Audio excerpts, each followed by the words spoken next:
Hello everyone, welcome back to my channel, welcome to my another blog. আর আজকে হচ্ছে দীপান্বিতার বিয়ের শেষ ব্লগ, মানে আজকে হচ্ছে 14th ডিসেম্বর। আজকে দীপান্বিতার রয়েছে রিসেপশন, আর সেই জন্যই দেখতেই পাচ্ছ আমি রেডি হয়ে গেছি একদম ফুললি। এই শাড়িটা তো তোমরা চিনতেই পারছো, আমি এই বছরের পুজোয় পরেছিলাম। এই শাড়িটা এই বছর পুজোয় আমি কিনেছি, আর এইটাই আমি আজকে পরে যাচ্ছি তাদের রিসেপশন পার্টিতে। তো চলো দেখা হচ্ছে একদম। তো আমরা এসে গেছি দীপান্বিতাদের এই হলে, দেখতেই পাচ্ছ। লাইটের জন্য পুরোটা হয়তো সাদা লাগছে, যাই হোক। এই যে আমি, ঋষিকা, দোয়েল, আমরা এলাম হেঁটে হেঁটে। যাই হোক, চলো দেখতে থাকো তোমরা। হলে ঢুকতেই এখানেও গেটের মুখে দীপান্বিতার অভিধার ফটো দেখতে পেলাম, ঠিক যেরকমটা দীপান্বিতা বিয়ের দিনে ছিল। এই দেখো আমাদের নববধূ দীপান্বিতা, কি সুন্দর লাগছে না? দীপান্বিতাকেও খুব সুন্দর লাগছে, আর অভিধাকেও খুব ভালো লাগছে, দুজনকে পাশাপাশি দাঁড়িয়ে।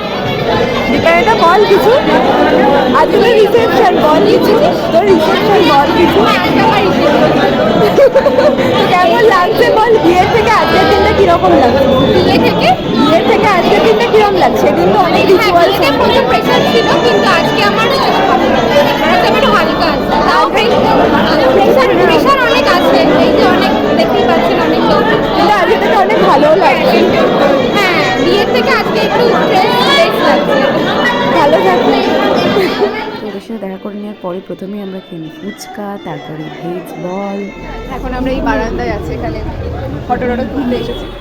স্টার্টারে আরও কিছু আইটেম রয়েছে, যেমন dry chilli chicken, crispy chilli baby corn, এগুলো একটু খেয়ে নিই। পরেই আমরা ঘন্টাখানেক পরেই বসে গেলাম এখন ডিনার করতে। আর মেন কোর্সে রয়েছে নান পুরি, চানা মশলা, সাথে কাশ্মীরি আলুর দম, fish fry, salad, sauce, fried rice, chicken, fruit chutney, পাঁপড়, ম্যাঙ্গো আইসক্রিম, আর সাথে হাজমোলাও ছিল। না আজওয়ান হজম। বলো কিছু, প্রেমিকাকে পাশে পেয়ে বলো কিছু, ক্যামেরার দিকে তাকে, আমার দিকে না। বলো কিরম লাগছে? যা সুখ পেয়ে গেছি। এইদিকে দেখো, এইদিকে। আজকে রাতে আজকে সব তোমার জীবনে সবার সারা জীবনই পাবো। আচ্ছা, তোমরা ভালো থাকো। মানে মেন তো আছে ও বলতে চাচ্ছি আজকে কি হবে কালকে হবে, এখন বলা খুব মুশকিল। আচ্ছা। ঘরে গেছি গিফটগুলো, আমি অনেক গিফট পেয়েছি। বিশেষ করে কার বলছে কি জানি না, এই মাগুলো দিয়েছে। হচ্ছেন দীপান্বিতার শাশুড়ি মা। তো আমাদের খাওয়া দাওয়া সব কমপ্লিট। এবারে আমরা এই যে সব চাপা চুপি দিয়ে এবারে বেরোবো। এই যে দেখতেই পাচ্ছি, আমি তো চাপা চুপি দিয়েই দিয়েছি। এবারে আমরা টোটো করে যাবো বাড়ি। চল, তো ভালোই দীপান্বিতার বিয়ে কাটলো। কিরে দোয়েল, কোথায় গেলি রে? এই তো ভালোই দীপান্বিতার বিয়ে বাটলো। Video video. তো আমরা এসে গেছি বাড়ি, যেমনটা তোমরা দেখলে। ওর রিসেপশনেও ওকে মানে খুব সুন্দর লাগছিলো, বিয়ের থেকেও বেশি সুন্দর লাগছিলো। যাই হোক, সবাইকে রিসেপশনে কিন্তু বেশি সুন্দর লাগে, যাই বলো তাই বলো। যাই হোক, দীপান্বিতার বিয়ে মিটলো, মানে সেই কবে থেকে ভাবছিলাম যে কবে ডিসেম্বরের 12 তারিখ আসবে। আর দেখো 12 তারিখ এসে চলেও গেল, আর আজকে 14 তারিখ, কিছুক্ষণ পরে 15 তারিখও হয়ে যাবে।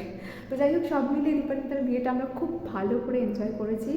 এবং মানে যতই হোক, একটা চাইল্ডহুড ফ্রেন্ড, মানে যার সাথে ক্লাস 5 থেকে 12 অব্দি একসাথে ক্লাস করা, স্কুলেতে একই বেঞ্চে বসা, একই বেঞ্চ শেয়ার করে, এমন কিছু হয় না। ছোটোবেলায় আমরা খুব নিজেদের মধ্যে আলোচনা করতাম, তোর যখন বিয়ে হবে এইভাবে মজা করবে, এবং সেই সময়টা, সেই মুহূর্তগুলো এখন আমরা মানে বাঁচছি। এইটা ভেবেই আমার খুব মানে অবাক লাগছে যে টাইম কত তাড়াতাড়ি চলে যায়, তাই না? তো যাই হোক, আশা করি তোমাদের এই ভিডিওটা খুব ভালো লেগেছে, এবং তোমরা আমার দীপান্বিতার, মানে আমার বন্ধু দীপান্বিতার সমস্ত বিয়ের, মানে আইবুড়ো ভাত থেকে বিয়ে, রিসেপশন, সব ব্লগগুলি তোমরা আশা করি দেখেছো এবং তোমাদের ভালো লেগেছে। তো তোমাদের কেমন লেগেছে সেটা প্লিজ আমাকে কিন্তু কমেন্টে জানো, আর অবশ্যই একটা লাইক করে দিও। আমার চ্যানেলে নতুন হলে সাবস্ক্রাইব করতে ভুলো না। দেখা হবে নেক্সট ভিডিওয়ে। টাটা।